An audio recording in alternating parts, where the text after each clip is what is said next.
नमस्कार साथियों। तो आज है 3 मई 2025, लास्ट डे। बाजार की सेंटिमेंट थोड़ा सा वॉलेटाइल था, जहां पे निफ्टी 50 क्लोजिंग दिया था 24,346 पॉइंट पे, एकदम फ्लैट में। मतलब क्लोजिंग के समय ऐसा कोई बहुत बड़ा तेजी ना गिरावट लास्ट डे देखने को मिला था। इवन इसके साथ साथ बैंक निफ्टी और ज्यादातर सेक्टर्स भी हमने देखा था फ्लैट क्लोजिंग दिया था। उसके बाद देखिए शाम के वक्त यूएस मार्केट ओपन हुआ। यूएस की कल बहुत सारे वाइटल इकोनॉमिकल डेटा आउट हुआ, जैसे कि जॉब डेटा, जैसे कि अनएम्प्लॉयमेंट रेट काफी बढ़िया होने के कारण डॉ जोन्स के अंदर बहुत बढ़िया मूवमेंट हुआ।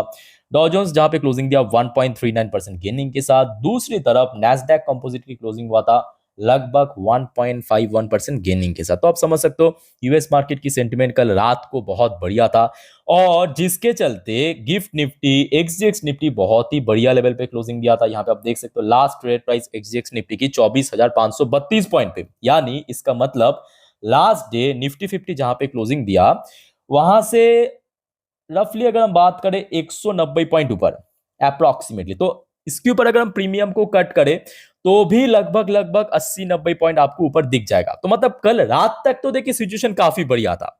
कल रात तक मार्केट की सिचुएशन दोस्तों बढ़िया था, है ना। अब गड़बड़ दोस्तों हुआ है आज दोपहर से क्या गड़बड़ हुआ दोस्तों। निफ्टी 50 में देखिए है तो 50 शेयर, बट निफ्टी 50 को ना असल मायने में चलाता है निफ्टी 50 में मौजूद टॉप 10 या टॉप 15 वेटेज रखने वाली शेयर। और ऐसे ही दोस्तों एक कंपनी, एक बैंक की शेयर जिसका नाम है state bank of India, one of the largest bank Bharat की, आज स्टेट बैंक ऑफ इंडिया की Q4 की रिजल्ट आउट हुआ दोपहर को। उसके साथ साथ डिविडेंड भी रेकमेंड किया अपने शेयर होल्डर के लिए, फाइनल डिविडेंड। अब चलिए सबसे पहले मैं आपको लेके चलता हूं कंपनी की परफॉर्मेंस कैसा हुआ Q4 में। उसके बाद हम बाकी की डिस्कशन करेंगे कि कहां पे गड़बड़ हुआ, क्यों गड़बड़ हुआ, और कैसा इंपैक्ट आपको आगे दिखाई दे सकता है। तो दोस्तों आपके सामने मैं ओपन किया बहुत सारे क्वार्टरली रिजल्ट। बेसिकली हम ईयर ऑन ईयर साथ में क्वार्टर ऑन क्वार्टर को सिंपल तरीके से कंपेयर करेंगे। ओके, तो starting from left, March 2024 last year में स्टेट बैंक ऑफ इंडिया की टोटल इनकम था 1,11,043 करोड़ रुपए। मार्च 2025 प्रेजेंट क्वार्टर में इनकम बढ़ चुका है 1,19,666 करोड़ रुपए, यानी ईयर ऑन ईयर बेस पे बहुत ही बढ़िया ग्रोथ रखा, नो डाउट। लास्ट क्वार्टर की अगर हम बात करें दिसंबर 2024 में एसबीआई की टोटल इनकम था 1,17,427 करोड़ रुपए, यानी ईयर ऑन ईयर बेस पे बात करें या क्वार्टर ऑन क्वार्टर बेस पे बात करें, बैंक ने देखिए बहुत बढ़िया काम किया इनकम की सेगमेंट पे, इसमें कोई डाउट नहीं है। बट सारा डाउट दोस्तों यहाँ पे एक्चुअली बैंक की जो एक्सपेंडिचर, मैं आपको एक बार दिखाना चाहूंगा सबसे पहले। मतलब जो खर्चा होता है ना, खर्चा इतना ज्यादा बढ़ चुका है। पहले आप देखिए लास्ट ईयर में बैंक की जो टोटल एक्सपेंडिचर आया था 31,887 करोड़ रुपए, लास्ट क्वार्टर में था 29,847 करोड़ रुपए, इस क्वार्टर में आया 42,140 करोड़ रुपए। तो आप समझ सकते हो ना कि कंपनी की एक्सपेंडिचर इतना बढ़ चुका है, मार्जिन कितना श्रिंक कर गया, कितना ड्रॉप हो गया। और जिसके चलते देखिए बैंक की जो लास्ट ईयर में मतलब 2024 की मार्च क्वार्टर में नेट प्रॉफिट आया था 20,698 करोड़ रुपए, वहां से सीधा लगभग 10% ड्रॉप, कितना ईयर ऑन ईयर बेसिस पे अप्रोक्सीमेटली 10% की ड्रॉप हुआ। ओके, नेट प्रॉफिट आ चुका है 18,643 करोड़ रुपए। हाँ, ये अमाउंट भी काफी छोटा नहीं है, बड़े अमाउंट है, बट स्टिल गिरावट दोस्तों गिरावट ही होता है ना। और क्वार्टर ऑन क्वार्टर बेस पे भी आप देख सकते हो थोड़ा सा इंक्रीज किया 16,891 करोड़ से बढ़ के 18,643 करोड़ रुपए, प्रॉफिट में ड्रॉप हुआ। और उस हिसाब से जो बैंक की अर्निंग पर शेयर ईपीएस, उस पर भी चेंजेस हुआ। लास्ट ईयर में ईपीएस था 23.19, लास्ट क्वार्टर में ईपीएस था 18.93, इस बार देखिए 20.89। मतलब ईयर ऑन ईयर बेस पे नेट प्रॉफिट ड्रॉप होने के साथ साथ अर्निंग पर शेयर वो भी ड्रॉप हो गया। ओके, बट कुछ मामलों में बैंक ने बहुत बढ़िया काम किया। कौन से मामलों में दोस्तों? कोई भी बैंक के लिए ना profit, income, net interest income, उसके साथ साथ जो उसका एनपीए की परसेंटेज, ग्रॉस एंड नेट, मतलब नॉन परफॉर्मिंग एसेट, वो भी बहुत मायने रखता है। एसबीआई इस बार एनपीए के मामले में बहुत बेहतरीन काम किया ऑनेस्टली। जैसे कि लास्ट ईयर में ग्रॉस एनपीए था एसबीआई की 2.24%, लास्ट क्वार्टर में ग्रॉस एनपीए था 2.07%, इस क्वार्टर में बहुत ज्यादा ड्रॉप हुआ। जितना कम होता है उतना अच्छा, जो बिगिनर्स हैं उनके लिए शायद मालूम नहीं है बहुत लोगों को, एनपीए के परसेंटेज जितना कम होगा उतना अच्छा है, ठीक है। 1.82% पे पहुंच चुका है। अच्छा, लास्ट ईयर में नेट एनपीए था 0.57%, लास्ट क्वार्टर में था 0.53%, इस बार बहुत ड्रॉप हुआ जो कि अच्छी बात है 0.47%। ठीक है, तो ये दोस्तों हो गया एसबीआई की रिजल्ट। तो गड़बड़ दोस्तों हुआ है मेनली एक तो आपके मार्जिन पे, दूसरा पैट पे, प्रॉफिट आफ्टर टैक्स, और तीसरा अर्निंग पर शेयर। ठीक है, अच्छा उसके साथ साथ शेयर होल्डर के लिए अच्छी बात है कि इस बार कंपनी मतलब बैंक्स ने 15 रुपये 90 पैसे प्रति शेयर के हिसाब से डिविडेंड भी रेकमेंड किया। ऑब्वियसली देखिए सरकारी बैंक है तो अच्छा खासा डिविडेंड दे देता है, जब भी देता है अच्छा ही डिविडेंड देता है। बट नेट प्रॉफिट के अंदर ऑलमोस्ट 10% के आसपास ड्रॉप भी हो गया। ठीक है, तो देखिए जरूरी नहीं है कि बैंक की रिजल्ट खराब हुआ मतलब 100% शेयर में गिरावट होगा, ये जरूरी नहीं है। ठीक है, बहुत सारे की फैक्टर डिपेंड करेगा कि शेयर किस तरफ मूव करेगा। जैसे कि उस दिन मतलब सोमवार को बाजार की सेंटिमेंट किस तरफ है, दूसरी तरफ बैंकिंग सेक्टर मतलब बैंक निफ्टी की सेंटिमेंट किस तरफ है, तीसरा दोस्तों बहुत वाइटल वो है ब्रोकरेज। ये जो बिन बुलाए मेहमान होता है ना, ब्रोकरेज फर्म सुबह सुबह मंडे सुबह सुबह जिस टाइप की रेटिंग एंड टारगेट देगा एसबीआई को, उसके ऊपर भी बहुत कुछ डिपेंड करेगा, उसके ऊपर भी बहुत कुछ डिपेंड करेगा। अच्छा कुछ क्रूशल्स लेवल की अगर हम बात करें तो यहाँ पे आप देख पाएंगे रिसेंट टाइम में शेयर बार बार स्ट्रगल किया था 800 से लेके 820 इस लेवल पे। ठीक है, तो इमीडिएट अगर हम बात करें जो सबसे वाइटल लेवल है नेक्स्ट डे के लिए सोमवार के लिए 800 के ऊपर होल्ड करना, 800 के ऊपर होल्ड करके रखना। इसके ऊपर की लेवल बात करें तो लगभग 820 से लेके 850। ओके, अच्छा नीचे की तरफ अगर हम बात करें शेयर को जो बार बार सपोर्ट मिला था 750 के आसपास, यहाँ पे आप देख सकते हो। बट आई डोंट थिंक कि शेयर बहुत ज्यादा इस बार ड्रॉप हो सकता है, 750 के आसपास एक अच्छा सपोर्ट है।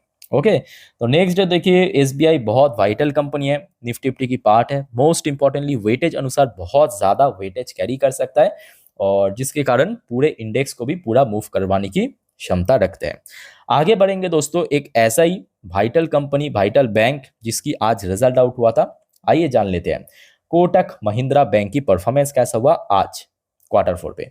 और उसके पहले दोस्तों आप सभी को एक छोटा सा रिक्वेस्ट करूंगा, अगर आपको वीडियो अभी तक अच्छा लगा इन्फॉर्मेटिव लगा प्लीज वीडियो को लाइक करना और प्लीज दोस्तों इस चैनल को सब्सक्राइब करके जरूर रखना इस टाइप की इन्फॉर्मेटिव वीडियो हर रोज पाने के लिए। और पास में दोस्तों नोटिफिकेशन बेल आइकन को क्लिक करना मत भूलना ताकि जब भी मैं वीडियो अपलोड करूं आप लोगों के लिए तुरंत आप तक पहुंच सके। ओके, अच्छा Kotak Mahindra bank another vital share for Nifty. Last year March 2024 में कोटक बैंक की टोटल इनकम आया था 12,307 करोड़। नोट करना मार्च 2025 आज बैंक की टोटल इनकम बढ़ा है 13,530, चलो एक डिसेंट ग्रोथ रखा है। बट लास्ट क्वार्टर के हिसाब से एक बहुत ही म्यूटेड ग्रोथ रखा, 13,428 करोड़ से बढ़ के 13,530 करोड़, बहुत ही म्यूटेड ग्रोथ रखा। ठीक है, उसके साथ साथ इस बैंक की भी नेट प्रॉफिट आप देख सकते हैं बहुत सारे इश्यूज है, जैसे कि एक्सपेंडिचर बढ़ जाना बहुत बड़ी इशू है। ठीक है, यहाँ पे आप देख सकते हो लास्ट ईयर में जहाँ पे नेट प्रॉफिट था 4,133 करोड़, इस बार देखिए सीधा ड्रॉप हुआ 3,552 करोड़, मतलब एग्जैक्ट एसबीआई की जिस जिस जगह पे कमी था कोटक बैंक की भी सेम सेम उसी जगह पे कमी था, मार्जिन इशू, एक्सपेंडिचर बढ़ जाना, और परिणाम दोस्तों हूबहू सेम देखने को मिला। ईयर ऑन ईयर बेस पे ड्रॉप हुआ एसबीआई की तरह और क्वार्टर ऑन क्वार्टर बेस पे थोड़ा सा गेन भी हुआ है, ये बात भी सही है। 3,305 करोड़ से बढ़ के 3,552 करोड़ पे पहुंच चुका है। सेम यहाँ पे भी आप देखिए अर्निंग पर शेयर ड्रॉप हुआ, ईयर ऑन ईयर बेस पे क्वार्टर ऑन क्वार्टर बेस पे इंक्रीज हुआ। अच्छा उसके साथ साथ दोस्तों एक और वाइटल अपडेट, जैसे कि एसबीआई की एनपीए की परसेंटेज बहुत ड्रॉप हुआ था ना, बट ग्रॉस एनपीए के मामले में कोटक बैंक दोस्तों काम नहीं कर पाया, बढ़ गया है, बढ़ गया है। ये देखिए ईयर ऑन ईयर बेस पे बढ़ गया, but quarter on quarter base पे थोड़ा सा कम हुआ है फिर भी। But at the same time net NPA की बात करें लास्ट ईयर में था 0.34%, लास्ट क्वार्टर में था 0.41%, इस क्वार्टर में रहा 0.31%। तो मतलब जैसे कि ग्रॉस एनपीए बढ़ गया ईयर ऑन ईयर बेस पे, बट नेट एनपीए के मामले में देखिए कोटक बैंक ने बहुत बढ़िया काम किया है ना। अच्छा थोड़ा सा मैं आपको दिखा देता हूं, जैसे कि नेट प्रॉफिट ऑलरेडी हम लोग देख चुके हैं और उसके साथ साथ कोटक बैंक ने अपने शेयर होल्डर के लिए 2.5 रुपए प्रति शेयर के हिसाब से डिविडेंड भी रेकमेंड किया। ओके, तो कोटक महिंद्रा बैंक आप समझ सकते हो ये भी निफ्टी 50 की पार्ट है, बहुत वाइटल एक शेयर है और बहुत अच्छा वेटेज कैरी करता है मोस्ट इंपॉर्टेंटली, तो इसके ऊपर भी नजर रखिए। कोटक बैंक की अगर हम बात करें, सबसे जो क्रूशियल लेवल है 2000 के लेवल, 2000 के लेवल दोस्तों सबसे बढ़िया सपोर्ट। इसके ऊपर अगर सपोर्ट मिल गया, क्योंकि सालों लग गया शेयर को 2000 की रेजिस्टेंस को ब्रेक करने में, क्योंकि अभी ब्रेक करके ऊपर आ चुका है रिसेंटली। शेयर यहाँ पे एक अच्छा सपोर्ट मिल सकता है। ऊपर की तरफ अगर हम बात करें, लगभग 2250, मतलब 2200 क्या कह रहा हूँ, 2250, ये दोस्तों ऊपर की तरफ एक क्रूशियल रेजिस्टेंस लेवल, जो कि रिसेंटली बहुत बार यहाँ पे सपोर्ट रेजिस्टेंस मिला था। ठीक है, तो नेक्स्ट डे ये दो कंपनी तो बहुत वाइटल है। और आप लोगों के लिए दोस्तों एक बोनस भी है। बोनस क्या है? आज दोस्तों सीडीएसएल का भी रिजल्ट आउट हुआ। अच्छा, अब देखिए सीडीएसएल की रिजल्ट आउट हो चुका है। अब यहाँ पे मैं आपको कुछ बात बताना चाहता हूँ दोस्तों, आपको याद दिलाने की कोशिश करूंगा सबसे पहले कि नवंबर 2024 में, याद होगा आपको, भारत की सिक्योरिटी बोर्ड यानी सेबी की तरफ से बहुत सारे डिसीजन लिया गया था, बहुत सारे रूल्स एंड रेगुलेशन में बदलाव किया था। उनमें से जो सबसे वाइटल था वो था एफएनओ सेगमेंट के अंदर। जैसे कि इसके पहले क्या होता था, जितने भी इंडेक्स है, just like bank Nifty, other index, हर एक हफ्तों पे एक्सपायर होता था, निफ्टी फिफ्टी भी होता था। बट आज आप देखिए वैसा नहीं होता है। आज बैंक निफ्टी, अदर्स इंडेक्स सिर्फ और सिर्फ मंथली एक्सपायर करता है, सिर्फ और सिर्फ निफ्टी फिफ्टी हर हफ्ता एक्सपायर करता है। ठीक है, तो मतलब एफएनओ सेगमेंट के अंदर बहुत सारे चीज में बदलाव किया था। अब ये जो इम्प्लीमेंटेशन वो तो दिसंबर में हुआ था, तो जिसके चलते दिसंबर क्वार्टर में पूरा में अच्छे से देखने को नहीं मिला। इम्पैक्ट एक्चुअली हमें इस क्वार्टर में देखने को मिला, क्वार्टर फोर में। और ये देखिए लास्ट ईयर में, जहां पे मार्च 2024 में सीडीएसएल की टोटल इनकम था 241 करोड़, वहां से ड्रॉप हो गया। इतना बढ़िया कंपनी, तब देखिए कंपनी के हाथ में कुछ नहीं है। कुछ कुछ जगह पे ना कंपनी की कुछ रोल नहीं होते हैं, हो जाता है एक्सटर्नल इश्यूज की वजह से, सेबी की डिसीजन, इसमें तो कंपनी की कोई हाथ नहीं है, सिंपल बात। ठीक है, तो दिसंबर 2024 में लास्ट क्वार्टर में देखिए 278 करोड़ था, ड्रॉप हो गया 224 करोड़, मतलब ईयर ऑन ईयर बेस पे गिरावट, क्वार्टर ऑन क्वार्टर बेस पे गिरावट। सबसे इंपॉर्टेंट बात यह है कि मार्जिन काफी कम हो गया। लास्ट ईयर में मार्जिन था 61%, लास्ट क्वार्टर में था 58%, इस क्वार्टर में 49% पे पहुंच चुका है। ठीक है, अब देखिए कंपनी की इनकम गिरा, कंपनी की मार्जिन ड्रॉप हुआ, क्या प्रॉफिट बढ़ेगा? बिल्कुल बढ़ेगा नहीं, कम होगा।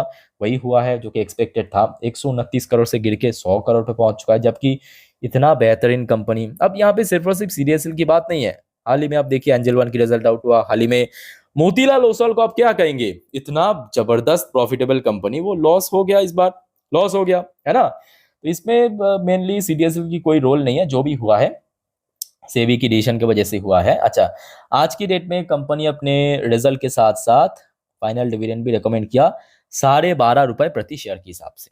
ठीक है, बाय द वे सीडीएसएल तो एक नॉन निफ्टी कंपनी है, तो इसका इम्पैक्ट आपको नॉर्मली देखने को नहीं मिलेगा, शेयर्स में ही देखने को मिलेगा, तो नजर रखिए शेयर्स में। और बाकी देखिए दोस्तों, वीडियो को वाइंड अप करने से पहले एक छोटा सा रिक्वेस्ट आप सभी को करूंगा, क्योंकि देखिए मंडे फिर से बाजार ओपन होगा और कल है संडे। कल रात की 10:30 वीडियो में हम लोग डिस्कशन करेंगे मंडे किस तरह बाजार मूव कर सकता है, Nifty, bank Nifty, resistance, support, पूरे एनालिसिस करेंगे। कल पूरे दिन की शेयर मार्केट की अपडेट भी आपके साथ मैं शेयर करूंगा। तो दोस्तों आप सभी को रिक्वेस्ट करूंगा, कल सेम टाइम की वीडियो मिस मत करना, 10:30 वाली वीडियो जो कि इसी टाइम पे अपलोड करूंगा। सो चैनल को सब्सक्राइब करके जरूर रखना। और कोई आपका क्वेरीज है, कोई क्वेश्चन है मेरे से, कमेंट करके आप चाहे तो बता सकते हो। फिलहाल इस वीडियो को वाइंड अप करता हूं, मिलते हैं नेक्स्ट वीडियो पे, टेक केयर, बाय बाय, जय हिंद।